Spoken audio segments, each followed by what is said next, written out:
ኣብ ህይወትና ገለ ሰባት ንረክብ ኢና ከምኣቶም ክንከውን እውን ንምነ ዝተውሃቦም ታለንት ዝፈልጡ ሰባት ኣለው ንሕና ኣብ ንሽገረሉ ነገር ንሳቶም ኣዝዮም ይጣበብሉ ካልኦት ሰባት ነዊሕ ሰዓት ዝወስደሎም ነገር ናብኣታቶም ክንመጽእ ከለና ድማ ውሕድ ደቃይቕ ዝውደአሎም ቀሊል ነገር ይኾን ክንድዚ ዝኣክል ተውህቦ ሃልይዎም ኩሉ ሰብ ዝደለየ ነገር ሃልይዎም እኳ ዕውታት ከይኮኑ ይተርፉ ንስኹም እውን ክትርእዎም ከለኹም እንታይ ኮይኖም እዮም ከምኣቶም እኮ ዝዓደሉ የለን ግን ስለምንታይ ዕውታት ዘይኮኑ ምንም ዝጎደሎም ነገር የለን ትብሉ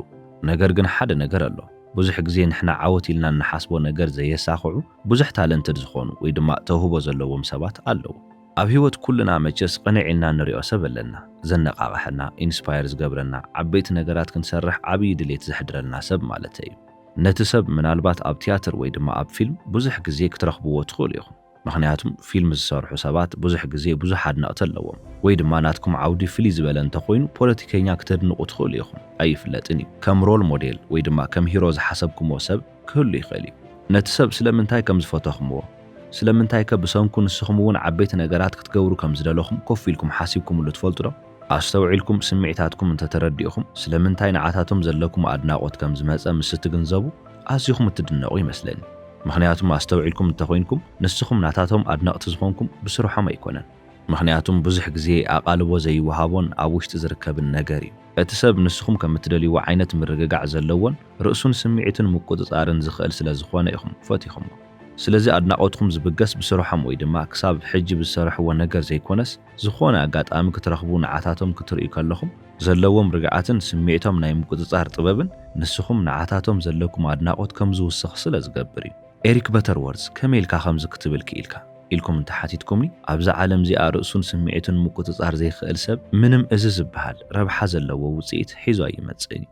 ሰባት ቅንዕ ኢሎም ዝርእይዎ ውፅኢት ንምምጻእ እታ ኢሞሽናል ኮንትሮል ተድልያ ህድእ ናይ ምባል ጥበብ ከምዚ ዓይነት ጥበብ ዘለዎ ሰብ ኣብ ህይወት ብዝኾነ ዓይነት ኩነታት ካብ ካልኦት ገዚፉ ናይ ምውፃእ ዕድሉ ልዑል እዩ ካሊእ ኣብነት ሃበና ከመይ ክግለጽ ይኽእል እንተኢልኩምኒ ነገራት ብቁልጡፍ ክውስን ኣብ ዘለዎ ግዜን ነገራት ካብ ቁፅፅር ወፃኢ ኣብ ዝኾኑሉ ሰዓትን ንውሳነ ዘይህወኽ ዝረግዐ ምንም ነገር ኣይፍጠርን እዩ ኢሉ ዝሓስብን ህዱእ አንደበት ዘለዎ ሰብን እዩ በቃ ምንም ዝህወኸሉ ነገር የብለይን ዝህወኸሉ ጉዳይ የብለይን ዝብል ዓይነት ሰብ ማለት እዩ ብኻሊእ ወገን ድማ ነዚ ዓይነት ጥበብ ንምርካብ ብወረ ወይ ድማ ብኣውራኡ ተራ ብዝኾነ ነገር ዘይቁጣዕ ሰብ ክኸውን ኣለዎ ኢሞሽናል ኮንትሮል ዘለዎ ሰብ ብዘጋጥሞ ነገር ዝቁጣዕ ወይ ዝበሳጨ ሰብ ኣይኮነን ኩሉ ግዜ ስምዒቱ ምቁፅፃር ይኽእል እዩ ኣብ ውሽጡ ምንም ዓይነት ቂም ኣይትረኽቡን ኢኹም ኢነርጂኡ ኣብ ዘይረብሑ ነገራት ኣየባኽንን እዩ ምስ ሰባት እንተዘይተስማሚዑ እውን ነቲ ጉዳይ ናብ ባእሲ ኣይቕይሮን እዩ ዘየድሊ ክርክር ኣይጅምርን ሕጂ እዞም ኩሎም ዘየድልዩ ነገራት ኢሞሽናል ታንትረምስ ይበሃሉ ካብዞም ነገራት ሓሳባቶምን ኢነርጂኦምን ስለ ዘለዓሉ ጥራይ ኣእምሮኦም ሙሉእ ብሙሉእ ነፃ ይኸውን ኢነርጂኦምን ዘለዎም ስፔስን ሙሉእ ብሙሉእ ንክሪኤቲቭ ቲንኪንግ ወይ ድማ ፈጠራን ዝተመልኦ ኣተሓሳስባ ይጥቀሙሉ በዚ ምክንያት እዩ ኣብ ህይወትና ብዙሕ ታለንት ዘለዎም ሰባት ርኢናን ተዓዚብናን ስለምንታይ ግን እዞም ሰባት ዕውታት ዘይኮኑ ኢልና ንሓትት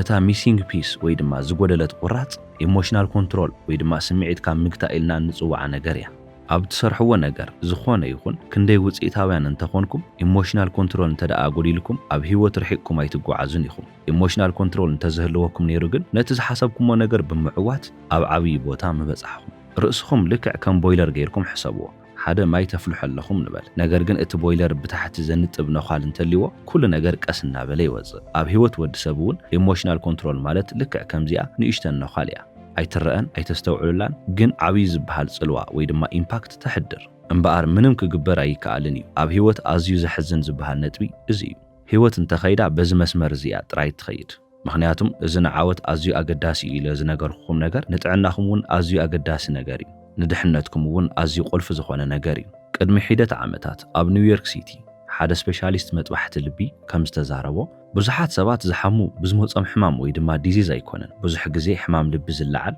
ስምዒቶም ከመይ ገይሮም ማኔጅ ክገብሩ ከም ዘለዎም ስለ ዘይፈልጡ እዩ ብዘይሕረቕ ነገር ይሓርቁ ክናደዱ ኣብ ዘይብሎም ነገር ይናደዱ ልቦም እውን ቂም ይሕዝ ሽዑ ንምምላስ ኣዝዩ ይኸብድ ይብል ብተመሳሳሊ ድማ ናብ ሜንታል ሄልዝ ዝበሃል ዓውዲ እንተኣቲና ዲፕሬሽን ወይ ድማ ጭንቀት ወይ ድማ አንዛይቲ እናበልና ብዙሕ ዓይነት ምኽንያታት ክነምፅእ ንኽእል ኢና ንዓታቶም ዝኸውን መድሓኒት ፒልስ ክወሃበኩም ይኽእል እዩ ነገር ግን እቲ መድሓኒት ንዓኹም ኣይፍውሰኩምን እዩ ምክንያቱም ነቲ ሕማም ዘምፅኦ ግዳማዊ ዝኾነ ነገር ወይ ድማ ውሽጣዊ ዝኾነ ነገር ስለ ዝጎደለ ኣይኮነን ሜንታል ዲዚዝ ዝበሃል ነገር ብመሰረቱ ዝመፅእ ውሽጣዊ ጭንቀት ምቁፅፃር ክንስእን ከለና እዩ ብውጥረት ክንምራሕ ከለና ብፍርሒ ክንወሓጥ ከለና ብተወሳኺ ድማ ብቂም ክንዕለቕላቕ ከለና እዩ ስለዚ ሕጂ ንርእስኩም ክትሓትዎ ዝግባእ ሓደ ሕቶ ኣሎ ክንደይ ግዜ እየ ብቐሊሉ ዝቁጣዕ እንታይ ከ እዩ ዘቆጥዐኒ ምክንያቱም ነዞም ነገራት እንተዘይመሊስኩም ነቶም ዓበይቲ ፀገማት ህይወትኩም ክትፈትሕዎም ኣይትኽእሉን ኢኹም ፀገም ጥዕና እንተጋጢምኩም ኣብ ስራሕ ቦታኹም ምንም ዓይነት ሰላም እንተዘይተሰሚዕኩም ፋይናንሻል ፕሮብለም ወይ ድማ ናይ ገንዘብ ህይወትኩም ኣዝዩ ዝተናወፀ እንተኾይኑ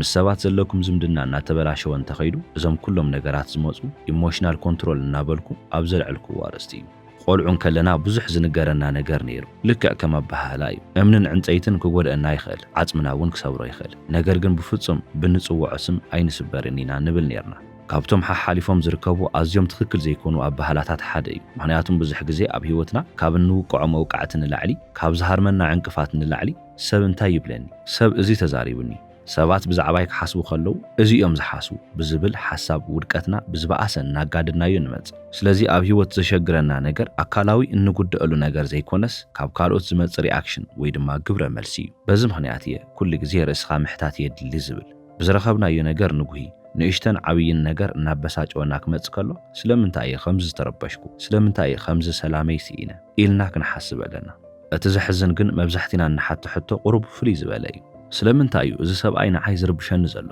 ስለምንታይ እያ እዚኣ ህይወት ንዓይ ፍትሓዊ ዘይኮነት ስለምንታይ እየ ኩሉ ግዜ ዝብደል እንታይ ስለ ዝገበርኩ እየ እዚ ኩሉ ነገር ዝበፅሐኒ ከምዚ ዓይነት ሕቶታት ክንሓትት ከለና ንሕና ናይ ቪክቲም ማይንድ ሴት ወይ ድማ ልክዕ ከም ተበዳሊ ንርእስና ንርኢ ኣለና እዚ ድማ መውፅእ መንገድና ቀሊላ ይገብሮን እዩ ብኣንጻሩ የኽብዶ እዩ ስለዚ ምልስ ኢልና ንርእስና ክሳብ ዘይሓተትና ስለምንታይ እዩ እዚ ነገር ኣቆጢዕኒ ኢልና ኣጻብዕትና ምውዝዋዝ ሙሉእ ብሙሉእ ናብ ርእስና ክሳብ ዘየቕናዕና መፍትሒ ክንረክብ ኣይንኽእልን ኢና ኩሉ ግዜ መልሲ እትረኽቡ ካብ ውሽጥኹም እዩ እምበር ካብ ግዳማዊ ነገራት ኣይኮነን ኩሉ መፍትሒ ዘሎ ኣብ ውሽጥኹም እዩ ስለዚ ነቲ ሕቶ ንርእስኩም እውን እንተዘይሓቲትኩም ናብ ግዳም ምጥቋም እንተዘይቋሪፅኩም ኣብ ልዕሊ ሰብ ኣጻብዕትኩም ምውዝዋዝ እንተዘይቋሪፅኩም ሕጂ እውን ተበደልቲ እትኾኑ ንስኹም ኢኹም ስምዒትኩም እውን ክትቆፃፀሩ ከይከኣልኩም ትጸንሑ እዚ ድማ ኣብ ህይወት ካብ እትደልይዎ ነገር እንዳደንጎየኩም ይመጽእ ኣብ ህይወት ሓደ ነገር ክተስተውዕሉሉ ይግባእ ብዝኾነ ይኹን መንገዲ ብዝኾነ ይኹን ኩነታት ንስኹም እንተተረብሽኩም ዝተረበሽኩምሉ ምክንያት ንስኹም ንምርባሽ ኣዝኹም ቀረባ ስለ ዝኾንኩም እዩ እቲ ፀገም ኣይኮነን ምስቲ ዝመፀኩም ነገር እውን ብዝኾነ ይኹን መልክዕ ኣይራኸብን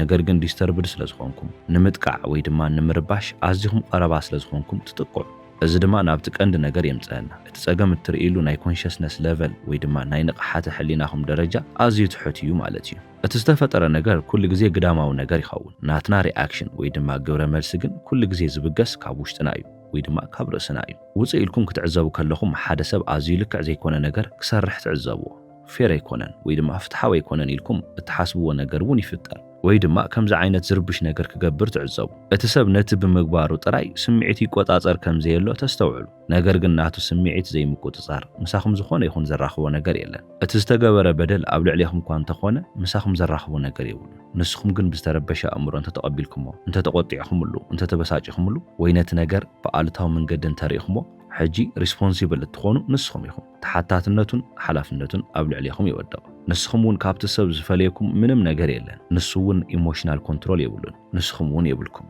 በዚ ምክንያት እየ ነገራት በዚ ዓይነት መንገዲ ረኣይዎም ዝብል ንህይወት በዚ መንገዲ እንተዘይርኢኹምዋ ናትኩም ተመክሮታት ኤክስፒሪየንስ በዚ መንገዲ እንተዘይወሲድኩሞ ደስ ናብ ዝብል መዕለቢ ከይትበፅሑ ትኽእሉ ኢኹም ምናልባት እውን ንስኹም ቅንዕ ኢልኩም እትርእይዎም ሰባት ናብ ዝበፅሕዎ ቦታ ኣይትበፅሑን ኢኹም ኣዝዩ ዝኸፍአ ነገር ከይኸውን ይኽእል እዩ ነገር ግን ንርእስኹም ብስፒሪቹዋሊ ይኹን ብሜታፊዚካሊ መንገዲ ንምርዳእ ኢሞሽናል ኮንትሮል ወይ ድማ ስምዒትካ ምግታእ ኣዝዩ የድሊ እዩ ስለዚ ብዛዕባ ርእስኹም ንምፍላጥ ንርእስኹም ንምርዳእ እኳ ስምዒትኩም ክትገዝኡ ኣለኩም እዚ ክብል ከለኹ ግን ሓደ ነገር ኣስተውዕሉለይ ኢሞሽንኩም ወይ ድማ ስምዒትኩም ከም ዝኾነ ጌርኩም ሓቢእኹም ኮፍ በሉ ማለት ኣይኮነን እኳ ደኣስ ብኣንጻሩ ስምዒት ኣዝዩ ኣገዳሲ ነገር እዩ ወዲ ሰብ ብዘይ ስምዒት ክነብር ኣይኽእልን እዩ ግድን እውን ከሪኦ ኣለዎ ነገር ግን ነዞም ስምዒታት ክንቆፃፀሮም ኣለና ሕጂ ኣብ ቁፅፅሮም ኢና ተሸጊርና ዘለና እምበር ኣብ ምህላዎም ኣይኮነን ነቲ ቁፅፅር ድማ ንሕና እንተሲኢናዮ ምንም ዝተኻኸል ነገር የለን ህይወትና ኬኦቲክ ወይ ድማ ኣዝዩ ቅልውላው ዝበዝሖ ይኸውን ንሕና ድማ ደቂ ሰባት ኢና ደቂ ሰባት ድማ ስምዒታውያን ፍጡራት ኢና ስለዚ ስምዒትና እናነከና ስምዒት ኣልቦ ዝኾንና ሰባት ክንከውን ኣይኮነን ዝሓትት ዘለኹ ኣብዚ ኣስተውዕሉ ስምዒታውያን ፍጡራት ስለ ዝኾንና እዩ ክሪኤቲቭ ፍሎው ዝበሃል ነገር ኣባና ብጽቡቕ ዝሓልፍ ምክንያቱም መንፈሳውያን ፍጡራት ኢና ስለዚ ስምዒት ኣብዚ ደው ኣቢልና እንተተረዲእናዮ ሓደ ኣዝዩ ዓብይ ዝበሃል ሓዊ እዩ ኢትስ አ ላይፍ ፎርስ ናይ ህይወት ጉልበት እዩ ብትክክለኛ መንገዲ ክምራሕ ኣለዎ ነቲ ሓይሊ ነቲ ሓዊ ብግቡእ መንገዲ ክንቆፃፀሮ ኣለና በቃ ልክዕ ምንም ግዲ ከም ዘይብሉ ሰብ ግዲ አልቦ ምዃን ምንም ነገር ዘይርብሸና ምንም ነገር ዘየናውፀና ሰባት ምስ ንኸውን ምንም ዝረትዐና ነገር ኣይህልን እዩ ኣብዚ ምድሪ ነፃነትና ብጽቡቕ እንፈልጠሉን ናብቲ ሓቂ ንጽጋዕሉን ሓደ ሓቂ እንታይ እንተይልኩም ምንም ይኹን መዓስ እውን ይኹን ብኩነታት ወይ ድማ ኣብ ህይወት ብዝፍጠሩ ነገራት ተበደልቲ ይኮናን ብሃንደበት ዝተፈጠርና ፍጡራት እውን ኣይኮናን ካብ ዝኾነ ዘይንንእስ ካብ ዝኾነ ዘይንበልጽ እውን ኢና ማዕረ ኢና ስለዚ ህይወትና ኩሉ ግዜ ኢንሳይድ አውት ካብ ውሽጢ ናብ ደገ እዩ ካብ ደገ ናብ ውሽጢ ዝመጽእ ነገር የለን ምክንያቱም እቲ ቀንዲ ምንጪ ማለት ድማ ፈጣሪ ኣብ ውሽጥና ኣሎ ንሱ ድማ ርእሱ ኣባና ይገልጽ ኣሎ ኩሉ ግዜ ክኸውን ዘለዎ በዚ መንገዲ እዚ እዩ ናይ ኣእምሮኹምን ናይ ስምዒትኩምን ሓለፍቲ ንስኹም ኢኹም ሰብነትኩም ናይ ፈጣሪ ቤተ መቅደስ እያ ስለዚ ናይ ቤተ መቅደስ ሓላፊ ንስኹም እንተኮይንኩም ነታ ቤተ መቅደስ ብትክክል ተመሓድርዋ ዘለኩም ንስኹም ኢኹም ሕጂ ደኣ ከም ሓቂ እንተተዓዚብና ኣብዛ ዓለም ንፋስ ኣሎ እቲ ንፋስ ድማ ኩሉ ግዜ ንሕና ብንደልዮ ኣንፈት ከይኸይድ ይኽእል እዩ ስለዚ ንፋስ ንምቁፅጻር ምፍታን ወይ ድማ ንፋስ ስለምንታይ በዚ ሸነኽ ነፊሱ እናበልና ክንቁጣዕን ክንበሳጮን የብልና ምንም ረብሓ የብሉን ነገር ግን እቲ ንፋስ በየናይ ሸነኽ ክረኽበና ከም ዝኽእል ክንመርጽ ንኽእል ንሕና ኢና ኣብ ህይወትና ዝናብ ምዝናቦ ይተርፍን እዩ ንዓና ጽቡቕ ነገር ይኹን ሕማቕ ነገር እቲ ዝናብ ኣዝዩ ኣገዳሲ ምዃኑ ንፈልጥ ኢና በታ መዓልቲ እቲኣ ፒክኒክ ክንወፅእ እኳ እንተኾንና ወይ ድማ ጎልፍ ክንፃወት ንወፅእ እኳ እንተሃለና ምንም ለውጢ ኣየምፅእን እዩ እንተዘኒቡ ስለ ዝደለየ እዩ እዛ ዓለም ዝናብ ትደሊ እያ ንሕና እውን ብቐጥታ ይኹን ብተዘዋዋሪ ነቲ ዝናብ ክንጥቀመሉ ንደሊ ኢና ስለዚ ስለምንታይ ኣብቲ ሳዕሪ ደቂሰ ፀሓይ ክመውቕ እናደለኹ ስለምንታይ ሎም ዘኒቡ ክንብል ኣይንኽእልን ኢና ስለዚ ኩነታት ኣየር ክንቆፃፀር ኣይንኽእልን ኢና ነገር ግን ንሕና ንምቁፅፃር ንፍትን ኣለና ካብኡ ብዝያዳ ግን ምስ ኩነታት ኣየር ዝሰማማዕ ኩነታት ክንፈጥር ኣለና ንርእስና ማለት እየ ሓደ ናይ ቀደም ኣባህላ ኣሎ ኣዕዋፍ ኣብ ልዕሊኹም ከይነፍራ ምግባር እኳ እንተዘይከኣልኩም ኣብ ፀጉርኩም ውሽጢ ሰፈረን ከይሰርሓ ግን ምግባር ትኽእሉ ኢኹም ብዙሕ ግዜ ሰብ ኣቆጢዕና ኣናዲድና ዘይከውን ነገር ገይርና ኢልና ኣብ ልዕሊ ሰብ ኢድና ክነዕርፍ ከለና ኣብ ፀጉረይ ሰፈር ገይሩ ሰፈሩ ክሰርሕ ፈቒደሉ ንብል ኢና ዘለና ብኻሊእ ኣባህላ ነቲ ነገር ክገብረኩም ዝፈቐድኩምሉ ርእስኹም ኢኹም እምበር ንሱ ብናይ ገዛ ርእሱ ፍቓድ ዝገበሮ ነገር ኣይኮነን ስለዚ ሰባት ኣብ ርእስና ብሃንደበት ሰፈር ዝሰርሑ ንሳቶም ዝገብርዎ ነገር ዘይኮነስ ንሳቶም ብዝገብርዎ ነገር ኣብ ዝሃብናዮ ግብረ መልሲ እዩ ኣብ ህይወትና ዝኾነ ዓይነት ነገር ክፍጠር ከሎ ወይ ኣብቲ ነገር ግብረ መልሲ ንህብ ወይ ድማ ሸለል ንብሎ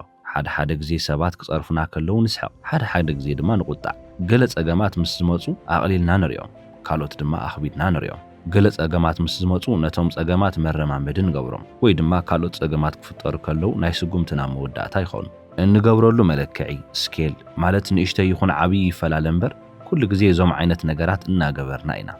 በዚ ምኽንያት እዚ እዩ ብዙሕ ግዜ ሰባት ከምዚ ክብሉ ትሰምዕዎ እዚ ሰብዚ ከመይ ከም ዘቆጥዐኒ ስቕ ኢለ ክሪኦ ከለኹ ይናደድ ይብሉ ንዕኡ ስለ ዝረኣይዎ ጥራይ ኣይኮነን ዝበሳጨው ውሽጦም ሪኣክት ዝገብር እቲ ምላሽ ዝህብ ሳይዶም እዩ ዘቃጽሎም ነገራት በቲ ብዝተቃጸለ ስቴጅ ኮይነ ክርኢልኩም ክትመርጹ ከለኹም ልክዕ ከምኡ ተቃጺልኩም ትተርፉ ምስ ሰብ እኳ እንተዘይተራኸበ ሓደ ፀገም እንተተሓሳሲብኩም እዚ ነገር ኣዝዩ ኣጨኒቁኒ ትብሉ ነገር ግን ዘጨነቐኩም ነገር እቲ ነገር ምፍጣሩ ዘይኮነስ እቲ ነገር ክፍጠር ከሎ ኣብ ናይ ጭንቀት ስቴጅ ኮይነ ነቲ ነገር ክቕበሎ እየ ኢልኩም ስለ ዝወሰንኩም ልክዕ ከምቲ ዝወሰንኩሞ ብናይ ጭንቀት መልክዕ ነቲ ነገር ትቕበልዎ ብዙሕ ግዜ ንነገራት ምላሽ እንህበሉ መንገዲ ማለት ብስምዒት መልክዕ እንምልሰሉ መንገዲ ብዙሕ ግዜ ሳይኮሎጂስታት ከም ዝብልዎ ኢንፋንታይል ናርሲሲዝም ይበሃል ነዚ ድማ ኣዝዩ ብሉፅ ዝበሃል ኣብነት ሓደ ህፃን ቆልዓ ጠረጴዛ ርእሱ ክወቅዖ ከሎ ዘሎ ኣብነት እዩ ክሓልፍ ክብል ጠረጴዛ ኣብ ርእሱ ይወቅዖ ካብኡ ናብቲ ጠረጴዛ ይዘውር እሞ ነቲ ጠረጴዛ እናሃረመ ሕማቕ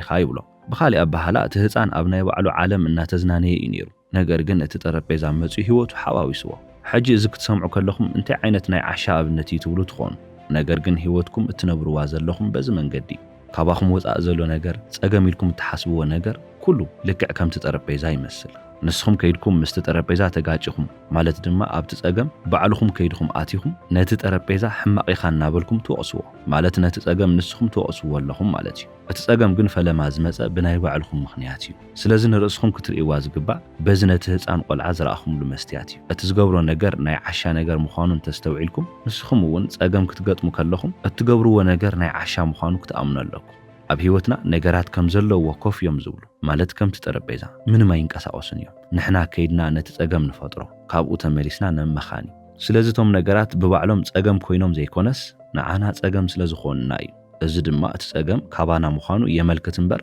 ካብቶም ነገራት ኣይኮነን ስለዚ ናይዚ ኩሉ ቀንዲ ሕቶ ክንቁጣዕ ኣለና ዶ ንነገራት ብሓቂ ክንስንብድ ወይ ድማ ክንትንከፍ ኣለና ዶ ብግዲ ክንርበሽ ይግበአና ዶ ውሽጥና በዞም ነገራት ክብከል ኣለዎ ዶ ዝብል ሕቶ እዩ ስለዚ ኣነ እውን በዚ ሕቶ እዚ ገድፈኩም ፍሉጥ ካናዳዊ ጸሓፊ ኤሪክ በተርወርዝ ክሳብ መወዳእታ ስለ ተኸታተልኩም ይቐኒለይ ሰላም